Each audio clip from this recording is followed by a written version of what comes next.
Honneur aux femmes. Honneur aux femmes. Bonjour à tous. Donc, je suis Nathalie Lambrex et je suis responsable de la formation chez D'Ieteren Auto.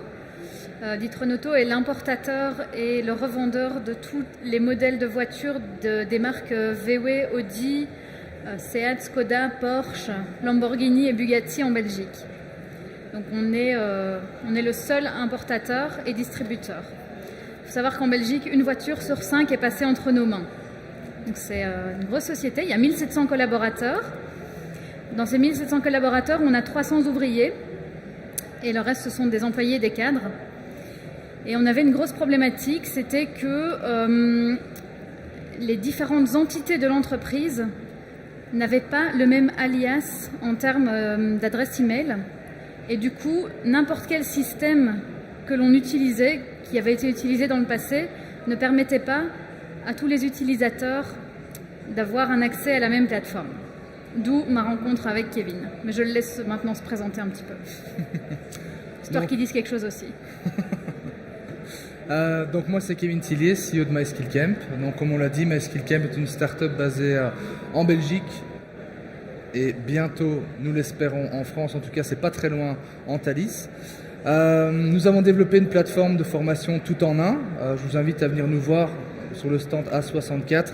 C'est pas vraiment une présentation pour expliquer le produit, mais je pense qu'on va se concentrer plutôt sur le retour d'expérience de Nathalie avec notre plateforme. On appelle LXP, Learning Experience Platform.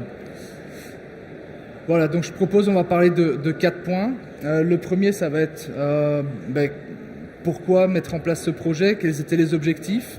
Le deuxième, ce sera sur quels auraient été les effets négatifs, les risques à ne pas mettre en place un tel dispositif. Le troisième, c'est sur l'expérience, le retour d'expérience sur le déploiement. Il ne s'est pas fait qu'en une fois, vous allez le voir. Et puis la dernière phase qui est, c'est quoi la suite finalement avec la plateforme. Et je te redonne la parole. Donc l'objectif premier, c'était de permettre à l'entièreté des collaborateurs de pouvoir se former. Donc, comme je vous l'ai dit, on a une population ouvrière qui travaille dans des carrosseries, dans des ateliers mécaniques, et toutes ces personnes n'avaient pas spécialement la possibilité d'avoir accès à d'autres cours, à d'autres formations que les formations vraiment techniques dans lesquelles on les envoyait dans des ateliers pour démonter des moteurs et travailler directement les mains dans les moteurs. Donc l'objectif premier était de permettre à toutes ces personnes-là d'avoir aussi un accès à toute une offre différente, à une offre de développement personnel bien plus large que uniquement les métiers techniques. C'était le premier objectif. Le deuxième objectif, c'était de pouvoir entrer dans la formation et dans l'apprentissage de demain. Quand je suis rentrée dans l'entreprise il y a un petit peu moins de 2 ans, nous n'avions que du présentiel. Des workshops, des journées entières, parfois des 3 à 4, parfois des workshops qui duraient 5 jours. C'était très long, c'était très fastidieux, beaucoup de logistique là derrière. Et en fin de compte, on s'est rendu compte qu'il y avait beaucoup de la théorie qui était enseignée durant ces workshops qui aurait très bien pu faire l'objet de blended learning, d'e-learning, voire de petites vidéos interactives distribuées, distillées de manière un petit peu plus dans le temps, et puis avec seulement une demi-journée ou une journée à la place des 4 ou 5 de pratique de cette théorie. Donc, évidemment, c'est un changement énorme dans une entreprise de passer à du tout présentiel vers du plateforme, du même semi-e-learning. Et donc, on a commencé vraiment avec un programme. C'était une proposition, c'était quelque chose d'un peu ludique sur comment donner du feedback. C'était quelque chose que nous avons créé from scratch avec un fournisseur, avec un partenaire. Et on a vraiment fait nos armes et on a proposé ce workshop en blended, donc des petites capsules de 5-6 minutes. Et puis, au bout de quelques capsules, on les envoyait par email toutes les semaines. Et puis un workshop d'une demi-journée et ensuite encore des capsules. Et ça a vraiment très très bien pris. Donc petit à petit, les business ont commencé à me demander de développer de plus en plus. Moi aussi, je veux ce genre d'initiative pour éviter que mes collaborateurs aillent 3, 4, 5 jours en formation. Donc ça, c'est le début de l'aventure. C'était le début de l'aventure pour nous. On n'entend pas ? Si, c'est bon là ? Ouais. C'était aussi le début de l'aventure pour nous parce que notre premier client, on va dire grand compte, était donc D'Ieteren Auto. Donc ça a été un challenge aussi pour nous en termes organisationnels. Et puis voilà, on a évolué en même temps que le projet chez D'Ieteren. On a dû faire face aussi à la demande des utilisateurs. Donc vu que c'était notre premier grand saut, on a dû rapidement développer des fonctionnalités qui leur permettaient d'avancer par rapport aux différents obstacles qu'ils ont pu vivre.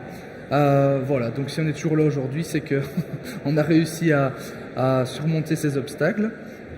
Donc deuxième partie, sur la partie les risques, quels auraient été les risques Le premier risque, je l'ai déjà évoqué, donc c'était de continuer à faire des formations à l'ancienne. Et par contre, le deuxième risque, c'était vraiment de passer à côté d'activités d'apprentissage modernes, plus sympas, moins time consuming. Et donc ça, c'était vraiment les risques principaux. Et puis, mine de rien, pour une entreprise de 1700 personnes, on a besoin d'un système, on a besoin d'une plateforme d'administration aussi de la formation, parce qu'on ne peut pas faire tout à la main sur des fichiers Excel avec 1700 personnes et un catalogue de 50-60 formations. C'est vraiment pas possible du tout. Et le système qui était en place avant que j'arrive était un système qui était complètement obsolète, qui n'était pas du tout user-friendly. Les gens comprenaient pas comment se loguer. C'était vraiment... voilà, je n'avais que des feedbacks négatifs. Et c'est vrai que quand on arrive dans une entreprise en tant que responsable de la formation et que le système est vraiment un vieux système qui ne fonctionne pas, c'est directement tous les collaborateurs qui arrivaient chez moi et c'était vraiment... ça faisait mal.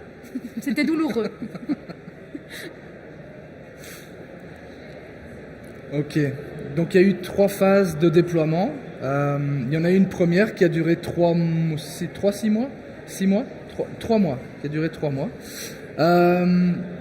Nous, c'était la première fois qu'on lançait un projet pilote chez un client, donc on est plutôt en mode agile, c'est-à-dire que les choses se passent très vite chez nous. Et puis il a fallu apprendre à vivre aussi avec une entreprise plus grande, même si l'équipe de Nathalie était très réactive, et elle est encore plus, je pense, aujourd'hui. L'équipe s'est agrandie un petit peu. Oui. Je vais donner maintenant ma façon de voir les choses. Donc effectivement, quand on a lancé la phase pilote numéro 1 de MySkillCamp, c'était encore uniquement une plateforme de distribution de contenu online. Il n'y avait pas du tout la partie administration de la formation, il n'y avait pas la gestion du présentiel, il n'y avait pas encore de reporting, il n'y avait pas encore d'évaluation. C'était une plateforme vraiment de distribution de contenu online. Bon, je ne l'avais pas compris tout de suite, je vous avoue. Donc j'ai dû aller me justifier auprès de mon comité de direction, mais c'est pas grave. J'ai su vendre le produit un petit peu un chat en poche, on va dire. Mais je faisais confiance à Kevin. Mais effectivement, j'ai pris un risque. La deuxième chose qui s'est passée pendant cette phase pilote, c'est qu'on a eu des soucis Le SCORM. Comment est-ce qu'on dit c'est quoi ça, le SCORM? De quoi, de fichier SCORM? Ouais. Je peux l'expliquer. Ouais. Il va vous expliquer mieux que moi. Ok. Vous connaissez ce que c'est le fichier SCORM? Oui. C'est galère? Oui. Donc nous, c'était très galère, surtout sur les vieux navigateurs. No offense. Mais du coup, notre challenge technologique, ça a été de faire face à des utilisateurs qui utilisaient leur smartphone, leur tablette, leur PC. Les mises à jour n'étaient pas toujours faites sur les tablettes, PC, smartphones des utilisateurs. Donc le fichier SCORM fonctionnait pas toujours très bien et du coup ça a généré pas mal de frustration parce que pour l'apprenant qui n'a jamais vécu d'expérience en ligne, le fait d'arriver la première fois, de cliquer sur le bouton et que ça marche pas, c'était pas terrible du tout. Donc ça, c'est vrai que ça a été un gros challenge des deux côtés et puis vu que nous, nos ressources étaient quand même limitées, aujourd'hui on est 4 fois plus qu'il y a 2 ans quand on a démarré, mais c'était compliqué. Du coup, nous, dans cette phase pilote, on avait pris un échantillon d'une centaine de collaborateurs sur les 1700, un échantillon représentatif. On avait pris des cadres, des ouvriers, des magasiniers, on avait pris des employés. Puis la problématique en Belgique, c'est qu'on a 2 langues aussi, donc tout devait être traduit en néerlandais et en français, donc la plateforme directement en néerlandais et en français. Donc ça a été une sacrée gestion. Donc on avait vraiment un échantillon représentatif de la population. Et malgré les problèmes, parce qu'en plus les problèmes de SCORM et de vidéos qui ne se lançaient pas, ça s'est passé le jour du lancement. Donc en live, avec Kevin et moi au bout du fil. Donc je vais dire que j'ai attrapé beaucoup de cheveux blancs, lui pas, mais bon, il est plus zen que moi. Mais du coup, voilà, le début a été vraiment, vraiment très fastidieux. Et ce que j'ai beaucoup apprécié et ce que j'apprécie encore vraiment chez MySkillCamp, c'est leur rapidité à réagir et à résoudre les problèmes. Ça n'est jamais arrivé qu'on reste plus de 4-5 heures avec un bug ou avec quelque chose vraiment de problématique. Donc encore maintenant, malgré qu'ils sont plus grands, qu'ils ont beaucoup plus de clients, c'est peut-être parce qu'on est les premiers qu'on est VIP, mais j'espère que c'est pas le cas. Mais en tout cas, on a toujours une réponse. Et s'il n'y a pas de réponse, ils ont l'honnêteté de dire, ben voilà, là on est bloqué, on va avoir besoin de plus longtemps pour débugger, donc soyez patients, mais on y travaille. Mais donc on a toujours une réponse, on reste jamais dans le flou, dans le on ne sait pas trop, même s'ils ne savent pas, ils ne le disent pas. Et ça c'est rassurant en fait pour un client, de se dire on prend en compte notre souci. Donc voilà, la phase 1... c'est quand même bien terminé au final. Sur la centaine de personnes qui ont participé, vraiment les retours étaient super positifs. Les gens, bon, par rapport à l'ancienne plateforme, évidemment, ils trouvaient ça génial. Même s'il n'y avait que 4 contenus en ligne, ils avaient tous regardé les vidéos 4-5 fois parce qu'ils se disaient qu'il y avait peut-être un truc magique qui allait se passer, qu'il y en avait d'autres qui allaient arriver. Mais en tout cas, les retours ont vraiment été super positifs. Du coup, on s'est dit, ok, maintenant on va passer à la phase 2. Et on va migrer les 1700 collaborateurs d'un coup. On avait toujours cette problématique d'avoir environ 300 personnes sans adresse email, donc qui ne pouvaient pas se loguer si on leur envoyait un simple lien. Ils devaient utiliser une adresse email privée. Et sur ces 300 personnes, ils n'ont absolument aucune obligation, bien entendu, de se loguer avec une adresse mail privée, parce que c'est en fin de compte donner un élément de leur vie privée à l'entreprise, puisque nous, on faisait le reporting, on avait après leurs adresses qui étaient enregistrées dans nos bases de données. Mais sur les 300 personnes, on a quand même une centaine de personnes qui, d'elles-mêmes, ont activé leur compte assez rapidement. Donc, j'estime qu'un tiers, c'était un bon résultat. Et donc, la deuxième phase a duré 9 mois. Pendant laquelle a été développée par vagues successives toute la partie du coup administration, toute la partie back-end et toute la partie présentielle. Et ça, je vais laisser Kevin vous expliquer un petit peu comment ça s'est passé, les différents développements de toute la partie plus plateforme de gestion de la formation. Mais comme tout, il nous fallait un premier client pour développer, ça va vite, mais développer bien, ça va un peu moins vite. Donc il nous fallait des clients qui aient ce besoin. Et voilà, comme on était une plateforme d'e-learning, c'était pas vraiment le pas qu'on avait pris de faire de la gestion de la formation présentielle. Puis finalement, ça tombe sous le sens. Parce que si nous devenons une plateforme qui gère également le présentiel, passer au blended learning, ça sera très simple. Il suffit d'éditer, de rajouter quelques vidéos en amont et des vidéos en aval ou des quiz, de faire un suivi. Et tout d'un coup, on devient une plateforme tout en un, où toutes les modalités de la formation se rassemblent dans un seul outil. Donc, avec l'aide de l'équipe formation chez D'Ieteren Auto et les feedbacks, on a... comme quand on développe un produit, on a fait des workshops, on a dessiné, on a eu nos designers, on a travaillé ensemble et puis au bout de 1 mois et demi, 2 mois, on avait les résultats, ils pouvaient gérer le présentiel, on a ensuite passé aux multi-sessions, créer une fois une formation et puis pouvoir la donner 10 fois dans l'année avec des dates différentes. Ça a aussi été un challenge, parce qu'au début on se disait c'est simple, on crée une formation et puis on met des dates et puis c'est tout. Mais D'Ieteren n'allait pas commencer à dupliquer 10 fois la même formation pour la diffuser 10 fois. Ça n'aurait pas été maintenable. Donc il y a eu toutes ces problématiques qui sont aujourd'hui un atout et qui nous permettent de travailler avec d'autres grands comptes, que ce soit en France ou que ce soit en Belgique. Merci. Et donc la troisième phase, c'est la phase dans laquelle on est aujourd'hui. Donc la plateforme est utilisée par... environ, aux dernières statistiques, sur les 1700 collaborateurs, il y avait 1400 comptes qui étaient actifs. Tout ça sans faire aucune campagne de communication ni de marketing. Juste un lien sur l'intranet, plateforme de développement en ligne, allez-y, débrouillez-vous. sans trop d'explications, si ce n'est une petite vidéo de comment rentrer sur la plateforme et trouver le catalogue, faite par MySkillCamp avec des captures d'écran. Du coup, en termes d'investissement, c'est vraiment limité, c'est zéro pour l'entreprise. Après, aujourd'hui, avec le lancement de demain plutôt, dans 3 semaines, dans 3 semaines.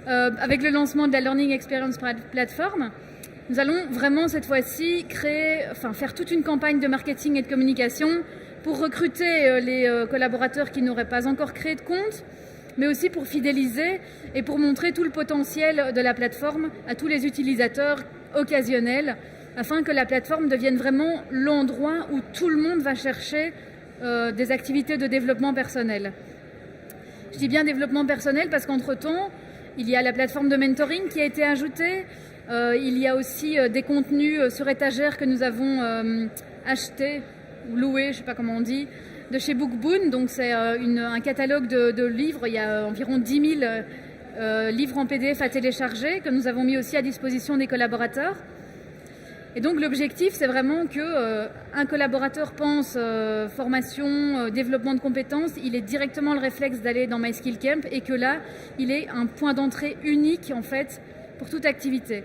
Bien sûr, il ne trouvera jamais tout sur la plateforme parce que moi, je ne m'amuse pas à développer du contenu pour toutes les personnes et pour tous les business et pour toutes les fonctions.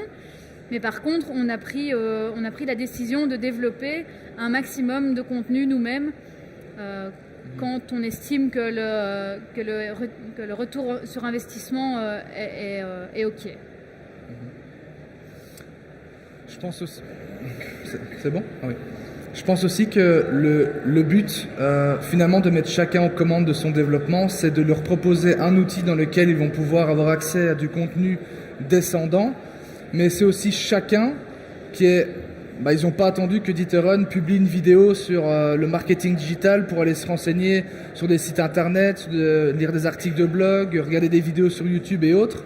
Et donc tout ça, dans la nouvelle version, les collaborateurs pourront aller eux-mêmes chercher du contenu, le centraliser dans la plateforme et le partager avec leurs pairs. Donc finalement, vous allez être doublement armés, vu que d'un côté, vous allez leur diffuser du contenu et le créer à votre rythme, et d'un autre côté, ils ne seront pas bloqués par un outil qui ne fait que du contenu qui est descendant.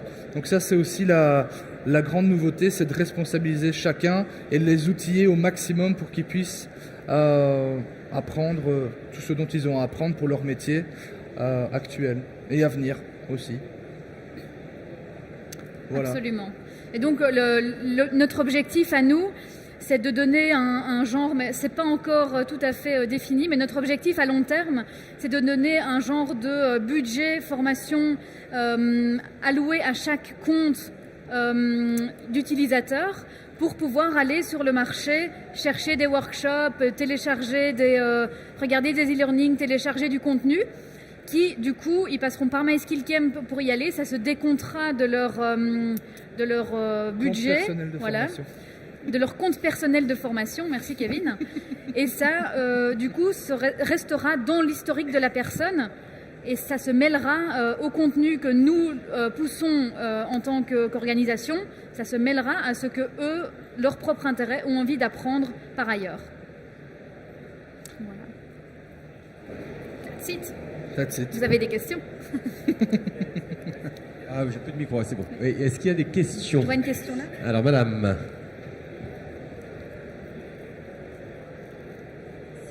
C'est pour toi. Bonjour. Je connais les constructeurs pour lesquels votre importateur travaille. Ils demandent une certification, un parcours certifiant. Est-ce que vous gérez avec cette plateforme les parcours certifiants ou vous travaillez encore avec l'autre plateforme, GTO, etc. Est-ce que vous faites les deux en même temps? Absolument. Donc aujourd'hui, on travaille avec deux plateformes parce que nous avons 3 campus. Donc il y a le campus L&D, donc géré par la fonction RH pour le développement personnel des collaborateurs de l'entreprise. Mais nous avons effectivement aussi des obligations de certification de nos employés qui travaillent pour les marques de cours qui sont obligés par les usines. Bien entendu, un ouvrier ne peut pas aller démonter un moteur Audi s'il n'est pas certifié par Audi pour aller démonter le moteur, parce que c'est la responsabilité, bien entendu, de la marque de laisser les véhicules en bon état de marche au point de vue sécurité, etc. Et donc, effectivement, nous avons un outil qui nous est imposé par les usines, et ça, c'est géré complètement à part. Maintenant, on est occupé à essayer de rapprocher les deux outils, d'autant que GTO va arriver à échéance, ils ne vont plus soutenir la plateforme à partir de 2021. Et la partie, du coup, campus marque cherche aussi un nouveau partenaire. Et c'est la réalité. Demain, on se rencontre pour voir dans quelle mesure on peut faire parvenir dans MySkillCamp tous les cours qui sont poussés par l'usine. En termes techniques, il n'y a absolument aucun problème. Par contre, en termes, philosophiques, les usines ont encore envie d'avoir la main sur les choses et sur les contenus. Et donc, voilà, il va falloir trouver un terrain d'entente, mais en tout cas, c'est faisable. Et c'est notre souhait. D'autres questions? Moi j'avais une pour vous. En fait, si j'ai bien compris, c'est quand même quelque chose où c'est 100% distanciel quelque part. Enfin, vous fournissez les contenus. On n'est pas dans des parcours type blended learning. C'est bien ça. On fait les deux. On fait les deux. Donc en fait, on a encore du présentiel, qui est juste un catalogue qui est à disposition avec des dates et les gens s'inscrivent. On a du pure e-learning que l'on crée nous-mêmes, par exemple le parcours onboarding. On est en train de développer une trentaine de capsules sur de l'information à destination de l'entièreté des collaborateurs. Tout ce qui est IT security, les règles de sécurité, tout ce qui est legal, GDPR, etc. On le crée nous-mêmes et on le met à disposition. Et on a également créé des modules en blended learning. Par exemple, on a un workshop en gestion du changement où on explique par exemple le modèle ADKAR en capsule créé par nous-mêmes, et puis un workshop où on l'applique.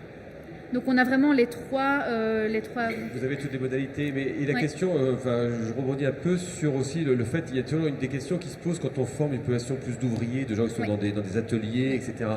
Est-ce que vous avez mis à côté des modules blended ou pas d'ailleurs, est-ce que vous avez mis une organisation particulière pour faciliter l'accès à l'information à ce type de public?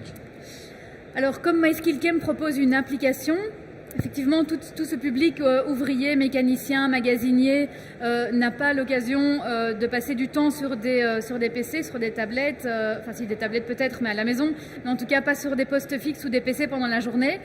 Mais l'objectif, c'est vraiment de plus en plus qu'ils utilisent l'application MySkillCamp quand ils sont par exemple dans le magasin et qu'ils doivent scanner des pièces et qu'ils ne savent plus comment fonctionne, peu importe le Clark ou quelque chose, ils aient l'opportunité de scanner et de se former. Mais ça, ce sera dans un second temps parce qu'aujourd'hui, on n'a pas encore développé ça. D'accord. Ok, merci. Une question, madame?